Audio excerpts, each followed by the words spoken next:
প্রথম ম্যাচে মরক্কোর বিপক্ষে ড্র করলেও হাইতিকে হারিয়ে চলমান বিশ্বকাপে নিজেদের প্রথম জয় তুলে নিয়েছে ব্রাজিল। সেই সঙ্গে নকআউট পর্বে যাওয়ার সমীকরণটাও সহজ হয়ে গেছে সেলেসাওদের জন্য। কারও ওপর নির্ভরশীল না হয়ে বিশ্বকাপের দ্বিতীয় রাউন্ডে থাকতে হলে ব্রাজিলকে স্কটল্যান্ডের সঙ্গে শুধু ড্র করলেই হবে। আগামী ২৪ জুন মায়ামিতে হবে ম্যাচটি।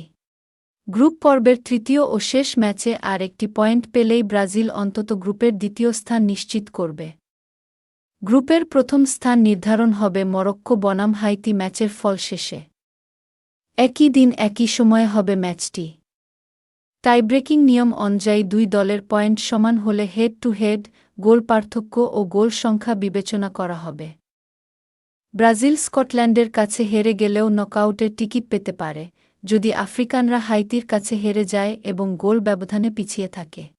আরেকটি বিকল্প পথ, যদি মরক্কো অন্তত ড্র করে, তবে ব্রাজিল সেরা ৮টি তৃতীয় দল হয়ে পরের পর্বে খেলবে।